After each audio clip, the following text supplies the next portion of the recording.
پاکستان چاہتا ہے کہ افغان طالبان لکھ کر دیں کہ وہ ٹی ٹی پی کے دہشت گردوں کے خلاف کارروائی کریں گے، جبکہ افغان طالبان کہتے ہیں کہ پاکستان آئندہ کوئی بھی اٹیک افغانستان میں نہ کرنے کا لکھ کر۔ اچھی خبر یہ ہے کہ دونوں ایک میکنزم بنانا چاہتے ہیں، بری خبر یہ ہے کہ میکنزم بن نہیں رہا۔ استنبول مذاکرات پر اگر کوئی ملک ٹیلیسکوپ لگا کر بیٹھا ہے تو وہ چائنا ہے، کیونکہ اس کے ڈائریکٹ 3 میجر انٹرسٹس ہیں۔ افغان طالبان نے تو افغانستان میں چائنیز پر حملہ کر دیا ہے اور گن پوائنٹ پر انجینئرز کو گرفتار کر کے لے گئے۔ افغان رجیم دریا کنڑ پر ڈیم بنانا چاہتی ہے، لیکن کیا انڈیا اس کے لیے $2 ارب دے گا؟ جبکہ ایک تیسرا ملک دینے کو تیار بیٹھا ہے۔ 5 سال پہلے کیے گئے تمام وعدے پرانے ہو چکے، دونوں کے لیے بے معنی ہو چکے۔ امریکہ کی افغانستان سے ایک ڈیمانڈ ہے اور افغان طالبان کی بھی اس وقت امریکہ سے ایک ہی ڈیمانڈ۔ کیسے ہیں دوستو، میں فیصل وڑائچ۔ پاکستان اور افغانستان کے بیچ امن مذاکرات کا دوسرا راؤنڈ ترکی میں جاری ہے اور آخری خبریں آنے تک مذاکرات میں ڈیڈ لاک ہے۔ افغان طالبان کسی ایکشنیبل میکنزم پر متفق نہیں ہو رہے، وہ اسی پرانی بات پر زور دے رہے ہیں کہ وہ پاکستانی حکام اور ٹی ٹی پی کے درمیان مذاکرات کروانے کے لیے تیار ہیں، لیکن نتائج کے ذمہ دار وہ نہیں ہوں گے۔ ساتھ میں وہ پاکستان سے گارنٹی بھی مانگ رہے ہیں لکھ کر کہ پاکستان کسی بھی صورت میں افغانستان میں کسی بھی جگہ ایئر سٹرائکس نہیں کرے گا، جبکہ پاکستان چاہتا ہے کہ افغان حکومت افغان طالبان لکھ کر دیں کہ وہ ٹی ٹی پی دہشت گردوں کے خلاف کارروائیاں کریں گے، کیونکہ پاکستان ایک پالیسی کے تحت اب دہشت گردوں سے کوئی مذاکرات نہیں کر رہا۔ اور ہاں، یہ بھی پالیسی ہے کہ اگر پاکستان پر افغانستان سے کوئی حملہ ہوا اور افغان گورنمنٹ نے ایکشن نہ لیا تو پاکستان ان جگہوں پر ایکشن لے گا جہاں سے پاکستان پر اٹیک ہوا ہے، یعنی سٹرائکس کرے گا۔ یہاں پر ڈیڈ لاک ہے۔ استنبول میں ترکیہ میں اب تک کم از کم 2 میٹنگز ہو چکی ہیں اور ایسا لگتا ہے کہ ابھی مزید ہوں گی،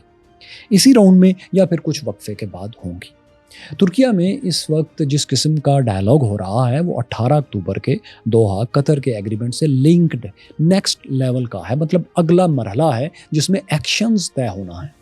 18 اور 19 اکتوبر کو دوحہ میں جو ہوا وہ بس اتنا تھا کہ سیز فائر پر اتفاق ہوا اور کچھ اصولی باتیں طے کرنے کے بعد قطری وزارت خارجہ کے سامنے ایک خفیہ ڈاکومنٹ پر دستخط ہو گئے۔ ستم یہ ہے دوستوں کہ یہ پری ایگریمنٹ ایک ڈیموکریٹک سٹیٹ یعنی پاکستان نے کیا، لیکن اسے ابھی عوام کے سامنے نہیں لایا گیا، جیسا کہ سعودی عرب سے کیے گئے ڈیفنس پیکٹ کو بھی ابھی سامنے نہیں لایا گیا تھا۔ بس اتنا ہوا ہے کہ 19 اکتوبر کو قطری دفتر خارجہ نے اپنے قومی سرخ نابی رنگ میں ایک سٹیٹمنٹ جاری کر دی، جس کے 4 پیراگرافز میں 2 پوائنٹس، 2 باتیں بہت واضح تھیں۔ ایک یہ کہ پاکستان اور افغانستان نے باہمی امن کے لیے ایک ایسا میکنزم بنانے پر اتفاق کر لیا ہے جس کی ثالثی اور نگرانی برادر ممالک قطر اور ترکیہ کریں گے۔ مطلب ان کی ججمنٹل پاور ہوگی کہ کس نے کہاں میکنزم کو فالو نہیں کیا اور غلطی کی ہے، لیکن یہ ججمنٹ بھی وہ پرائیویٹ میں ہی پاس کریں گے، عوام کے سامنے نہیں۔ پہلے دونوں پیراگرافز کی یہی سینس بنتی ہے۔ دوسری بات، قطر میں یہ طے ہوئی تھی کہ جس میکنزم کے بنانے پر اتفاق ہوا ہے اس کے ایکشنیبل پوائنٹس ترکی میں استنبول میں طے کیے جائیں گے۔ یہی طے کرنے کے لیے دوستو اب استنبول ترکیہ میں ٹف ڈائلاگز ہو رہے ہیں۔ بنیادی نقطہ جو زیر بحث ہے وہ یہ ہے کہ اگر پاکستان یا افغانستان میں کوئی ایسا دہشت گردی کا سانحہ ہوتا ہے جس میں شک ہے کہ سرحد پار سے لوگوں نے آ کر کیا ہے تو دونوں ممالک ایک دوسرے سے انٹیلیجنس شیئرنگ کریں گے، جس کے بعد معلومات کے حساب سے افغانستان کے اندر افغان فورسز کارروائی کریں گی اور پاکستان کے اندر پاکستانی فورسز کارروائی کریں گی۔ اس کارروائی کو ایکشنیبل بنایا جائے گا اور پروگرس چاروں ممالک سے شیئر کی جائے گی۔ ترکی، قطر، افغانستان اور پاکستان چاروں پروگرس سے آگاہ ہوں گے۔ یعنی ایسا نہیں ہوگا کہ بس زبانی بتا دیا جائے کہ ہاں ہم نے فلاں جگہ کارروائی کر دی ہے، بلکہ ماڈرن دور کی طرح آڈیو، ویڈیو اور جیو لوکیشنز شیئر کی جائیں گی تاکہ پائیدار امن کی طرف بڑھا جا سکے۔ اب معاملہ یوں ہے دوستوں کہ پاکستان کو تو اس پر کوئی اعتراض نہیں کہ اگر افغانستان میں کوئی اٹیک ہوتا ہے، دہشت گردی کا سانحہ ہوتا ہے تو پاکستان افغانستان کی انٹیلیجنس کی ٹپس پر اپنے بارڈر ایریاز میں کارروائی کرے گا، لیکن افغان طالبان اس پر اعتراض کر رہے ہیں۔ وہ نہیں مان رہے کہ اگر ٹی ٹی پی پاکستان میں دہشت گردی کی کوئی کارروائی کرتی ہے یا ان سے منسلک گروپ تو وہ اس کے خلاف ایکشنز لیں گے، یہ وہ لکھ کر نہیں دے رہے۔ پھر اس میں ایک دوسرا مسئلہ بھی ہے ساتھیوں، وہ یہ کہ یہ جو میکنزم ہے یہ بھی طے نہیں ہو پا رہا کہ کیسے پتہ چلے گا کہ حملے کے پیچھے اصل میں کون سا گروپ ہے۔ کیا وہی گروپ ہے جس نے ذمہ داری قبول کی ہے، یا یوں ہے کہ حملہ تو ٹی ٹی پی نے کروایا ہے لیکن ذمہ داری کسی فرضی نام سے کسی عارضی گروپ سے قبول کروا لی ہے؟ اس پر بھی مذاکرات میں بہت لے دے ہو رہی ہے۔ اس کے بعد تیسرا پوائنٹ جس پر بہت زیادہ گرما گرم بحث ہو رہی ہے وہ یہ ہے کہ جو معلوم دہشت گرد سرغنہ لیڈرز افغانستان میں موجود ہیں اور جو اب تک درجنوں دھماکوں اور حملوں کی ذمہ داری بھی پاکستان میں قبول کر چکے ہیں، انہیں افغانستان کس طرح کنٹرول کرے گا؟ ان میں سر فہرست حافظ گل بہادر اور ٹی ٹی پی کے ملا نور ولی محسود ہیں۔ ان کی اور ان کے فائٹرز کی ویڈیوز افغانستان کے طول و عرض سے آتی رہتی ہیں۔ ان کے افغانستان میں ٹھکانے ہونے پر افغانستان سمیت قطر، ترکیہ، چین اور یہاں تک کہ امریکہ کو بھی کوئی شک نہیں۔ اگر افغانستان کو یہ تسلیم نہیں ہے تو بھی اسے ایک نئے کسی بھی میکنزم پر اتفاق کرنا چاہیے تاکہ وہ اپنا پوائنٹ نیگوشیٹرز کے سامنے ثابت کر سکیں۔ فی الحال آخری اوپن سورس انفارمیشنز کی دستیابی تک افغان طالبان اس پوائنٹ پر بھی اتفاق نہیں کر رہے کہ وہ ٹی ٹی پی اور ان سے منسلک ایسے گروپ ہیڈز کے خلاف کارروائیاں کریں گے جو پاکستان میں حملے کر رہے ہیں یا کروا رہے ہیں۔ اس سلسلے میں افغان طالبان کی سب سے منطقی دلیل اب تک یہ رہی ہے کہ اگر کوئی حملہ پاکستان کے اندر موجود مسلح گروپ کرتے ہیں، حملہ آور کرتے ہیں اور اس پر افغانستان سے ڈائریکٹ مدد کا ثبوت نہیں ملتا تو افغانستان بری ذمہ ہوگا۔ ان کے مطابق یہی ہو رہا ہے، اس لیے Afghanistan part of the problem نہیں ہے، پرابلم پاکستان کے اندر ہی ہے۔ اچھا کیورس فیلوز، یہ لاجک اس وقت تو درست ہے جب پاکستان میں دہشت گردوں کے حملوں کی مکمل ایگزیکیوشن بھی یہیں ہوئی ہو، پلاننگ وغیرہ، لیکن یہ منطق اس وقت غلط ہو جاتی ہے جب ان حملوں کی پلاننگ ہفتوں پہلے افغانستان میں ہوئی ہو، اس کارروائی کے لیے فنڈز افغانستان میں بیٹھے فائنانسرز نے دنیا بھر سے جمع کیے ہوں یا افغانستان اور پاکستان سے ہی جمع کیے ہوں، اور حملہ آوروں نے ٹریننگ بھی افغانستان کے کیمپس میں ہی حاصل کی۔ افسوس سے کہنا پڑتا ہے کہ یہی ہو رہا ہے۔ ملا نور ولی محسود اور حافظ گل بہادر دونوں افغانستان میں ہیڈ کوارٹرز بنائے بیٹھے ہیں۔ وہ افغان طالبان کے ریاستی تحفظ میں پاکستان کے اندر حملوں کی پلاننگ کرتے ہیں، فنڈز جمع کرتے ہیں، جنگجوؤں کو تنخواہیں فراہم کرتے ہیں اور کئی بار حملوں کی ذمہ داری بھی اب تک قبول کر چکے ہیں۔ یہ جنگجو ویڈیوز جاری کرتے ہیں اور اپنے دہشت گردوں کو، جنگجوؤں کو ہیروز دکھاتے ہیں، اور یہ سب کچھ افغانستان کا کھلا سچ ہے۔ افغان طالبان کے خلاف یہ بہت تگڑا پوائنٹ ہے، اور پاکستان ترکی اور قطر کے ساتھ مل کر چین کی حمایت سے یہی منوانے کی مسلسل کوشش کر رہا ہے کہ افغان طالبان کم از کم معلوم ٹیررسٹ لیڈرز کے خلاف تو ایکشن لیں، مگر افغان گورنمنٹ آئیڈیالوجیکلی اس ایکشن میں بے بس نظر آتی ہے، بلکہ پریکٹیکلی بھی بے بس ہے۔ بلکہ تاریخ کے کئی واقعات کی طرح افغان طالبان بھی وہ گوریلا فائٹر گروپ بن چکے ہیں جو میدان جنگ میں جیت کر بھی اسٹیبل گورنمنٹ بنانے کی لڑائی ہار جاتے ہیں۔ افغان طالبان 25 سال پہلے اپنے ملک کو اسامہ بن لادن کے لیے، القاعدہ کے لیے تباہ کر چکے ہیں، کروا چکے ہیں، اور ایک بار پھر اب ٹی ٹی پی کے لیے تباہ کروانے پر تل چکے ہیں۔ اکنامکلی ایک ایسی تنظیم کی حمایت کے لیے جو اس ملک پاکستان پر مسلسل حملے کر رہی ہے، جو افغانستان کا سب سے بڑا ٹریڈ پارٹنر ہے، ہیلتھ پارٹنر ہے، جہاں 40 سال سے 40 لاکھ افغان مہاجرین موجود ہیں، کم از کم افغانستان سے بہتر زندگی وہ یہاں گزار رہے ہیں۔ افغان طالبان بنظر ظاہر ایک ایسے جال میں پھنس گئے ہیں جس میں زیادہ تر وہ مسلح گروپس اکثر پھنس جاتے ہیں، الجھ جاتے ہیں، جنہوں نے کسی طاقتور کے خلاف کامیابی حاصل کر لی ہوتی ہے کچھ وقت پہلے۔ لیبیا اس کی ایک تازہ مثال ہے کہ جن گروپس نے امریکہ سے مل کر کرنل قذافی کی حکومت، ڈکٹیٹر حکومت گرائی تھی، وہ آج بھی ایک فنکشننگ سٹیٹ نہیں بنا پائے۔ کیوس ہے وہاں۔ اس سے پہلے منگول حملہ آوروں کے ساتھ یہ ہو چکا ہے۔ چے گویرا کامیاب گوریلا تھا مگر ناکام اسٹیٹسمین ثابت ہوا۔ پھر زیادہ دور کیوں جائیں، خود افغان مجاہدین نے 1980s میں 80 کی دہائی میں سو کالڈ جہاد کے ذریعے سوویت رشیا کو شکست دی تھی، لیکن فاتح ہونے کے باوجود ایک آزاد افغان ریاست کے ادارے نہیں بنا سکے، اور 2001 میں خود کو غیرت کے نام پر پھر تباہ کروا لیا۔ خدا نہ کرے یہ کہانی دوبارہ دہرائی جائے، مگر افغان طالبان کا رویہ اسی انجام سے ہمیں ڈرا رہا ہے، کیونکہ امریکہ کے خلاف 20 سالہ جنگ افغان طالبان نے ٹی ٹی پی اور حافظ گل بہادر جیسے جنگجوؤں کے ساتھ مل کر ہی لڑی تھی۔ اس لیے ناممکن نظر آتا ہے کہ چین، ترکیہ، قطر یا پاکستان کے دباؤ پر وہ اپنے نام نہاد مہمان مجاہدین کو سلاخوں کے پیچھے پھینک دیں گے یا پاکستان کے حوالے کر دیں گے، یا پھر انہیں ہی پابند کر دیں گے کہ وہ پاکستانیوں پر خودکش حملوں کا تھرل چھوڑ دیں اور قندھاری انار یا قالین ایکسپورٹ کرنا شروع کر دیں۔ انہوں نے وہی کرنا ہے جو وہ افغان طالبان کے ساتھ مل کر امریکہ کے خلاف کیا کرتے تھے یا سعودی امریکی پاکستانی مدد سے سوویت رشیا کے خلاف کر چکے ہیں۔ یہ ان کی مذہبی آئیڈیالوجی ہے اور افغان طالبان اس سے 100% اتفاق کرتے ہیں۔ T T A Afghan Taliban کے امیر مرشد عام اخندزادہ ملا عبداللہ اصولی طور پر ٹی ٹی پی کی اس آئیڈیالوجی کے ساتھ ہیں، اس کے مخالف تھوڑی ہیں۔ افغان طالبان کے کتنے ہی ٹاپ لیڈرز جن میں ملا عمر کے بیٹے ملا یعقوب جو کہ اس وقت وزیر دفاع ہیں، وہ بھی اسی آئیڈیالوجی کے ساتھ ہیں۔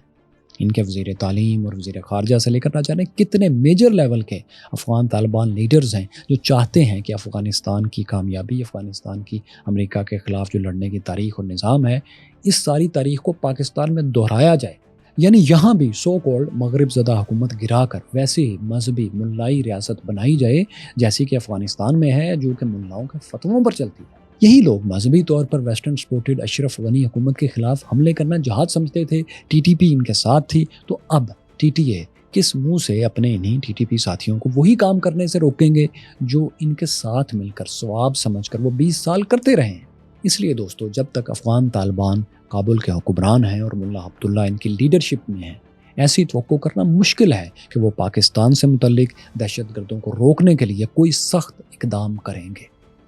پھر اس میں ایک نیشنل اینگل بھی آپ کو مد نظر ضرور رکھنا چاہیے، وہ یہ کہ یہ لوگ 2600 کلومیٹر کے پاک افغان بارڈر کو مکمل مستقل سرحد نہیں مانتے۔ وہ تورخم سے اٹک تک کے علاقوں کو اپنا حصہ بتاتے ہیں اور ان علاقوں میں اپنے حامی جنگجوؤں کی موجودگی ان کے خیال میں ایک اسٹریٹجک ڈیپتھ کے طور پر زندہ رکھنا چاہتے ہیں۔ اگر یہ اسٹریٹجک ڈیپتھ افغان طالبان کے خیال میں چلی جاتی ہے تو ان کے پاس کوئی دوسری طاقتور لیوریج نہیں بچتی جس سے وہ پاکستان کو اپنی مرضی کی کنڈیشنز پر مجبور کر سکیں، اپنی مرضی کی کنسیشنز لینے پر مجبور کر سکیں۔ بلکہ کئی انٹرنیشنل پولیٹیکل ایکسپرٹس کی نظر میں Afghan Taliban T T P اور بی ایل اے کی موجودگی کو چین پر بھی ایک لیوریج سمجھتے ہوئے استعمال کر رہے ہیں اسی طریقے سے، کیونکہ اگر وہ چین کو انگیج رکھنا چاہتے ہیں تو پاکستان میں چائنیز پروجیکٹس پر، چائنیز انجینئرز پر حملہ کرنے والوں کو بھی ان کے خیال میں زندہ رکھنا لازمی ہے، ورنہ چین سے کیا کرنے کا وعدہ کر کے وہ فائدے لے سکتے ہیں؟ یہی کرنے کا نا کہ وہ چین کے خلاف حملہ کرنے والوں کے خلاف کارروائی کریں گے، یہی کہہ کر وہ چین سے زیادہ فائدے لے سکتے ہیں۔ یہ پوائنٹ آف ویو تھوڑا اوور دا بورڈ ہے، میں اسے زیادہ نمبر نہیں دوں گا، لیکن اسے خارج از امکان بھی قرار نہیں دیا جا سکتا، کیونکہ آپ خود دیکھیں افغانستان کو ڈیسپریٹلی جس اسٹیبل اکانومی کی ضرورت ہے وہ پیدا ہی نہیں ہو سکتی جب تک کہ غیر ملکی انویسٹمنٹ یہاں پر نہ آئے، فورن انویسٹمنٹ افغانستان میں نہ آئے، جو کہ نہیں آ رہی۔ چند ملینز کی انسانی امداد سے زیادہ کوئی بھی ملک دینے کو فی الحال تیار نہیں۔ یہ زیادہ جو انویسٹمنٹ ہے اسی وقت آئے گی جب افغان طالبان اپنی آدھی آبادی کو تعلیم دینا قبول کریں گے۔ پھر یہ تب ہوگا جب وہ کوئی متفقہ آئین، کوئی کانسٹیٹیوشن بنا لیں گے، ایسا آئین، ایسا سیٹ اپ جسے دنیا دیکھ اور سمجھ لے کہ افغان طالبان اب ایک گوریلا گروپ سے بڑھ کر اسٹیٹسمین کی پوزیشن کی طرف بڑھ رہے ہیں۔ مگر ایسا تو ہوتا کسی کو نظر نہیں آ رہا،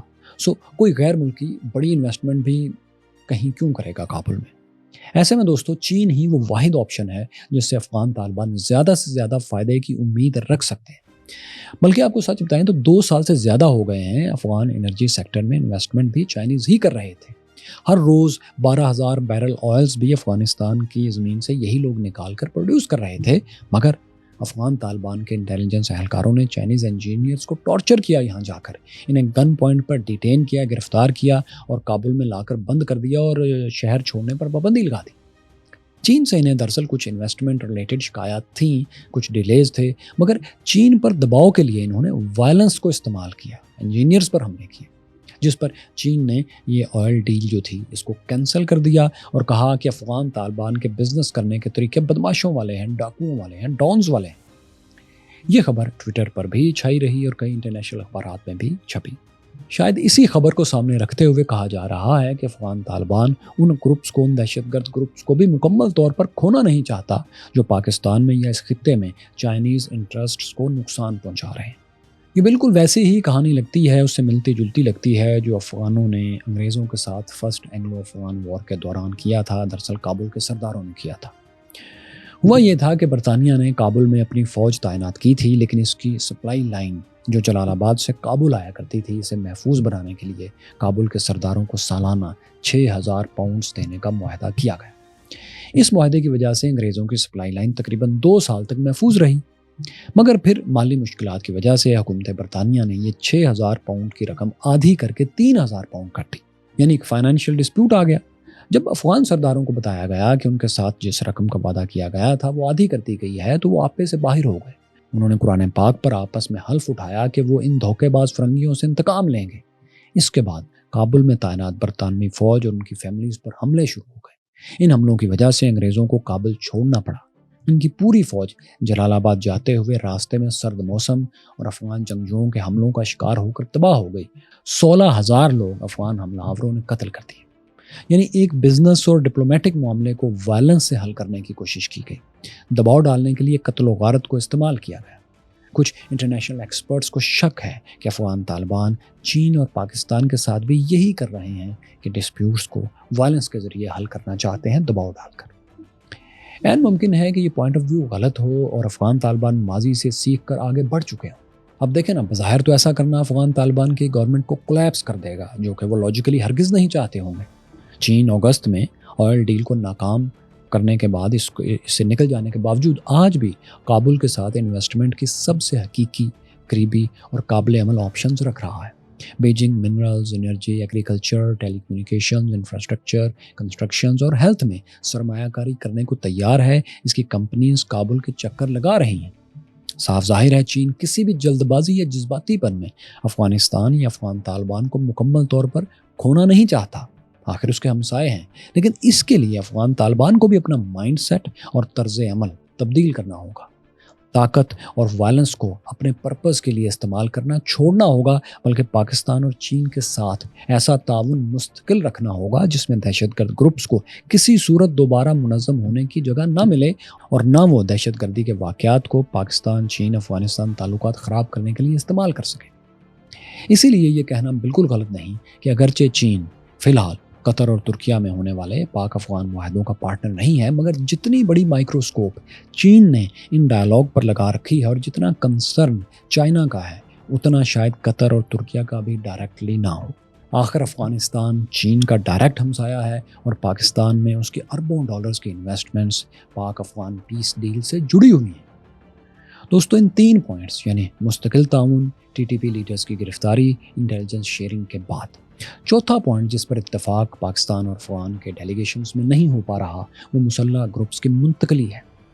پاکستان کا مطالبہ ہے کہ جو 60 سے 70 ہزار کے قریب ٹی ٹی پی جنگجو افغان صوبوں کنڑ، پختکیا، ننگرہار اور خوست میں موجود ہیں، انہیں بارڈر سے دور سینٹرل یا ناردرن افغانستان منتقل کر دیا جائے، یعنی مرکز میں یا شمال۔ اس کے بعد ان کی نگرانی بھی رکھی جائے کہ وہ دوبارہ بارڈر ایریاز میں ایکٹیو نہیں ہوں گے۔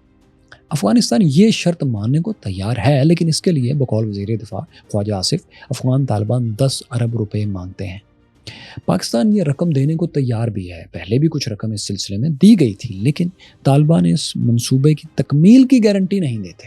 وہ یہ بھی نہیں لکھ کر دے رہے کہ ہم ان مسلح گروپس کو دوبارہ پاک افغان بارڈر پر جمع نہیں ہونے دیں گے۔ شاید یہی وجہ ہے کہ پاکستان نے نیو نارمل کا پہلے ہی اعلان کر دیا تھا اور 2 دن پہلے ایک بار پھر کر دیا کہ پاکستان پر حملے کرنے والوں کے ٹھکانوں کو ہر صورت ختم کیا جائے گا، خواہ وہ افغان طالبان کی مدد سے کیا جائے یا پاکستان کو خود کرنا پڑے افغانستان کے اندر۔ ڈیفنس منسٹر کے الفاظ میں اگر افغان طالبان نے ٹی ٹی پی کی سرپرستی نہیں چھوڑی تو کھلی جنگ ہو سکتی ہے۔ خدا نہ کرے کہ ایسا ہو۔ ساتھیوں، آپ کو یاد رکھنا چاہیے کہ افغانستان کی پاکستان پر اکنامک لیوریج بہت کم ہے، جبکہ افغانستان کو اپنی اکانومی کے 80% کے لیے چائنا اور پاکستان دونوں کی ضرورت ہے۔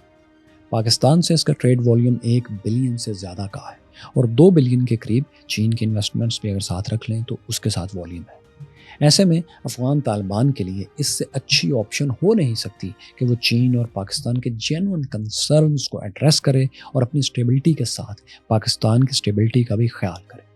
ورنہ انڈیا کو پاکستان کے مقابلے میں لیوریج کے طور پر استعمال کرنا اور چائنیز پر دباؤ کے لیے ان کے انجینئرز کو گرفتار کرنا، پاکستان میں ان کا قتل کرنا، سب کے لیے مسائل لے کر آئے گا۔ خصوصاً افغانستان کے 4.5 کروڑ عوام سب سے زیادہ پریشان ہوں گے، کیونکہ وہ بالکل ڈیزرو نہیں کرتے کہ ان کے مستقبل کو ایک دہشت گرد تنظیم ٹی ٹی پی کے لیے داؤ پر لگا دیا جائے۔ بقول سینئر صحافی سمیع یوسفزئی وہ افغان طالبان سے پوچھتے ہیں کہ آخر افغان طالبان آپ چاہتے کیا ہیں؟ اپنے ہی عوام کے خلاف حالت جنگ بھی رکھنی ہے، اپنی ہی خواتین کے خلاف، عورتوں کے خلاف جینڈر بیسڈ بدترین پالیسیز بھی بنانا ہے، افغان سیاستدانوں اور دنیا کے ساتھ محاذ آرائی بھی کرنی ہے، اور اب اپنے پرانے محسن اور حامی پاکستان سے بھی جھگڑنا ہے۔ آخر اس کا مقصد کیا ہے؟ انہوں نے اپنے ٹویٹ میں لکھا کہ اقتدار تو ٹی ٹی اے نے لے لیا ہے، مگر افغان عوام سے سب کچھ چھین بھی لیا ہے۔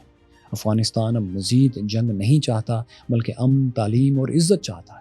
ان کے مطابق افغانستان کو پاکستان پر غصہ اور شکایت ہیں، مگر پاکستان کے ساتھ جنگ ٹی ٹی پی کی وجہ سے نہیں ہونی چاہیے، کیونکہ عام افغان کبھی بھی دوبارہ 2001 جیسی صورتحال نہیں دیکھنا چاہتا، نہ القاعدہ کی وجہ سے دیکھنا چاہتا تھا اور نہ ہی آج ٹی ٹی پی کی وجہ سے۔ یہ ان کا سمیع یوسفزئی کا موقف ہے اور ہم اس سے اتفاق کرتے ہیں۔ پاکستان سے بہت سی شکایات افغانستان کے لوگوں کو ہیں جو بالکل درست ہو سکتی ہیں، لیکن ٹی ٹی پی کی وجہ سے پاکستان سے افغانستان کی مستقل لڑائی یہ بہت بڑی نادانی ہے۔ کیوریوس فیلوز پھر یہ بھی غور کریں کہ افغانستان کے پاس ٹی ٹی اے نے چین کے مقابلے میں امریکہ کی حمایت بھی پوری طرح کھو رکھی ہے۔ 5 سال پہلے دوحہ ایگریمنٹ میں امریکہ سے کیے گئے تمام وعدے پرانے ہو چکے، دونوں کے لیے بے معنی ہو چکے۔ افغان طالبان اس وعدے پر عمل کرنے سے مکمل معذور ہو چکے ہیں کہ وہ مسلح گروہوں کو ری گروپنگ نہیں کرنے دیں گے، وہ تو ہو رہی ہے۔ دوسری طرف امریکہ کو بھی اس بات سے کوئی اب فرق نہیں پڑتا کہ طالبان معاہدے کی اسپرٹ کے مطابق ایک انکلوسیو افغان گورنمنٹ بناتے ہیں یا نہیں، یا پھر انسانی حقوق کا، خواتین کی تعلیم کا، بچوں کی صحت کا خیال رکھتے ہیں یا نہیں۔ امریکہ کو اب اس سے کوئی دلچسپی نہیں ہے۔ اس کے الٹ امریکہ کے پاس ان کے اوپر یعنی افغان طالبان پر بہت بڑی لیوریج آج بھی موجود ہے، جس کی پریشانی افغان طالبان کو بہر صورت ہوتی ہے، اور وہ ہے ان کے وہ 9 ارب ڈالرز جو امریکہ اور ویسٹرن بینکنگ سسٹمز میں امریکہ کی وجہ سے فریز کر دیے گئے ہیں۔ اس رقم میں تھوڑا بہت اختلاف ہے دونوں میں، مگر افغان طالبان کے حساب سے وہ 9.1 US ڈالرز بنتے ہیں، 9.1 بلین US ڈالرز، جن میں سے 7.1 billion dollars new York federal reserves میں ہیں اور باقی دیگر یورپین کنٹریز میں۔ یہ انہیں اسی وقت ملیں گے جب امریکہ سے افغان طالبان کو نئی ڈیل امریکن شرائط پر کرتے ہیں، کیونکہ امریکہ نے ان افغان بلینز آف ڈالرز کو ٹیکنیکلی افغان طالبان حکومت سے چھین لیا ہے۔ وہ اس طرح کہ پریزیڈنٹ جو بائیڈن نے اپنے دور میں افغان فنڈز کو ڈیوائیڈ کر کے 2 حصوں میں تقسیم کر دیا تھا۔ ایک حصہ جو 3.5 ارب ڈالر 3.5 بلین ڈالر تھا، اسے 9/11 کے کلیمز کے لیے انہوں نے رکھ لیا تھا، اور باقی رقم افغان سویلینز کی مدد کے لیے وقف کر دی تھی۔ اس پر تب بھی بہت لیدے ہوئی تھی، مگر آپ جانتے ہیں جس کی لاٹھی اس کی بھینس۔ امریکہ نے افغان ایسٹس فریز کر رکھے، جو اب تبھی ان کو ملیں گے جب افغان طالبان کوئی نئی ایسی آفر کریں یا امریکن آفر قبول کریں جو امریکیوں کے لیے بہت ضروری ہو، امریکیوں کے منہ میں پانی لے۔ فی الحال ایسا ہوتا نظر نہیں آ رہا۔ بائی دا وے، امریکہ کی دوسری لیوریج اس کے علاوہ یہ بھی ہے کہ وہ بطور first super power Afghan government کو، افغان طالبان گورنمنٹ کو ریکگنائز کر لیں، لیکن اس کے لیے بھی افغان طالبان ہی کو انیشیٹو لینا پڑے گا، جس کے لیے ان کی حکومت اور ان کا جنگجو مائنڈ سیٹ فی الحال تیار نہیں، کیونکہ آج کل American demands Bagram air base کو واپس لینے سے شروع ہو رہی ہیں، آپ جانتے ہیں، اور اس کے لیے افغان طالبان کبھی تیار نہیں ہوں گے۔ اس کے بعد دوستو، افغان طالبان اگر سمجھتے ہیں کہ انڈیا، پاکستان اور چین کے مقابلے میں افغانستان کو اسٹیبلٹی دینے کے قابل ہے، تو یہ بھی احمقوں کی جنت میں رہنے والی بات ہے، کیونکہ انڈیا کا واحد انٹرسٹ افغانستان کے ساتھ فی الحال یہی ہے کہ وہ پاکستان کو ویسٹرن فرنٹ پر بھی مصروف رکھنے کے لیے افغان طالبان کی ایگوز کو استعمال کریں، جسے کہ وہ چند ملین ڈالرز دے کر استعمال بھی کر رہے ہیں۔ ورنہ تو انڈیا کی central Asian trade Pakistan route کھلنے کے بعد ہی افغانستان کے راستے سے ہو سکے گی، اس کے علاوہ تو زمینی راستہ کوئی اور ہے نہیں۔ اگر افغانستان کا خیال ہے کہ انڈیا سمندر کے راستے پہلے اپنی پروڈکٹس ایران لے جائے گا اور پھر افغانستان کے راستے نارتھ میں سپلائی کرے گا سینٹرل ایشیا میں، تو یہ خیال استو محال استو جنوں است۔ یہ بھی ناممکن ہے، کیونکہ ایران افغانستان کی نسبت کہیں اسٹیبل اور قابل بھروسہ ملک ہے انڈیا کے لیے۔ حال ہی میں افغان طالبان کے فارن منسٹر نے انڈین ایک طویل وزٹ کیا اور پھر پاکستان کے دریا روکنے کی بھی واپس آ کر دھمکی دی۔ کہا گیا کہ کابل پر ڈیم بنائیں گے، پاکستان کے دریا سکھائیں گے۔ سوال یہ ہے کہ اس کے لیے رقم کون دے گا، کیونکہ ڈیم بنانے کے لیے جتنی بڑی رقم چاہیے وہ افغانستان کے پاس تو ہے نہیں، نہ وہ صلاحیت ہے، اور انڈیا اتنی بڑی انویسٹمنٹ ہرگز نہیں کرے گا، خصوصاً ایسی انویسٹمنٹ جس کے مکمل ہونے کی بھی اسے کوئی امید نہیں۔ کیونکہ پاکستان کے بارڈر پر اگر انڈین پارٹنرشپ سے کوئی بھی ڈیم بننا شروع ہو گیا جس سے پاکستان کا پانی بند ہو تو پاکستان کے لیے اسے سیکیورٹی تھریٹ قرار دے کر روکنا، اس کو گرانا آسان ہوگا مقبوضہ کشمیر کی نسبت۔ پھر انڈیا بھی بلینز آف ڈالرز کی انویسٹمنٹ ایسی جگہ ہرگز نہیں کرے گا جہاں نمبر 1 گورنمنٹ کا، حکومت کا کوئی پتہ نہیں کہ کب ختم ہو جائے، اور نمبر 2 جہاں اربوں ڈالرز کی انویسٹمنٹ سے کچھ بھی ریٹرن اسے نہ مل رہا ہو۔ حقیقت یہ ہے کہ افغانستان میں ڈیمز پر یا انفراسٹرکچر پر اگر کوئی ریئل ٹائم انویسٹمنٹ کر سکتا ہے تو وہ چائنا ہے یا پھر امریکہ ہے، لیکن ان دونوں کی کنڈیشنز ہم آپ کے سامنے رکھ چکے ہیں جن پر افغان طالبان متفق نہیں ہو رہے۔ مختصر یہ کہ افغانستان پر حکمران افغان طالبان کے لیے اس سے ریزنیبل اور جسٹس اور انصاف پر مبنی کوئی راستہ نہیں کہ وہ چین اور پاکستان کے مطالبے کہ دہشت گردوں کے خلاف کارروائی کی جائے اسے تسلیم کر لیں، یا پھر ان ممالک کو خاموشی سے دہشت گرد گروپوں کے خلاف، ان کے اڈوں کے خلاف ایکشنز لینے دیں، راستے کی رکاوٹ نہ بنے، کیونکہ یہ دونوں بڑے ملک اور خطے کی دوسری طاقتیں بھی افغانستان میں بہرحال ایک سٹیبل گورنمنٹ دیکھنا چاہتی ہیں جو کسی دوسرے ملک یا علاقے یا پارٹی کے لیے تھریٹ نہ ہو۔ کچھ لوگ سمجھتے ہیں کہ پاکستان افغانستان میں شاید رجیم چینج کرنا چاہتا ہے اس لیے یہ سب کر رہا ہے، حالانکہ پاکستان اور چین دونوں کو اس کا کوئی فائدہ نہیں کہ افغانستان میں گورنمنٹ بدل دی جائے، کیونکہ رجیم چینج کا کوئی بھی فارمولا افغانستان کو ایک اور طویل ترین خانہ جنگی کی طرف دھکیل دے گا جو کہ اس سے بڑا کیوس ہوگا، اور پاکستان یا چائنا کوئی بھی اتنا بڑا کیوس نہیں چاہتا۔ پھر یہ بھی ذہن میں رکھیں کہ پاکستان افغانستان کے طالبان سے کوئی ایسی ڈیمانڈ نہیں کر رہا جو کوئی بھی ملک اپنے ہمسائے سے فطری طور پر کر سکتا ہے، جو ریزنیبل ہے کہ اس کے ملک میں ہمارے ہاں دہشت گرد حملے کرنے والے نہیں ہونے چاہیے، اگر ہیں تو انہیں روکا جائے یا مارا جائے۔ دوستو، ہمارے خیال میں اس سارے ایشو کی پرامن چابی،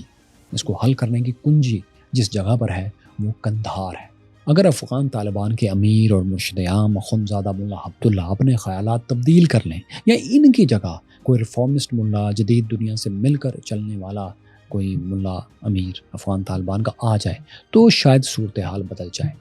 ورنہ آئے روز اٹیکس پاکستان پر ہوتے رہیں گے،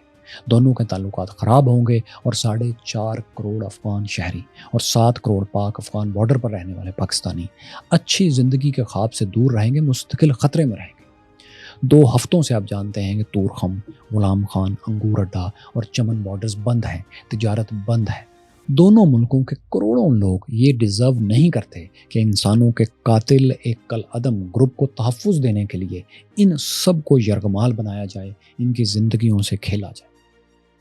افغانستان دوستو ایک تاریخی جغرافیہ رکھنے والا ملک ہے جہاں اسکندر اعظم سے آج تک مختلف حملہ آور آتے رہے ہیں، اور یہاں سے بھی حملہ آور ہمسایہ ریاستوں پر حملہ کرنے کے لیے جاتے رہے ہیں، لشکر کشی ہوتی رہی ہے۔ افغانستان کی پرپیچ تاریخ کے 4000 سال آپ یہاں دیکھ سکتے ہیں، اور یہ رہی ان 100 کتابوں پر ہماری مختصر ڈاکومنٹری سیریز جنہیں ایک بار آپ کو زندگی میں ضرور دیکھنا چاہیے۔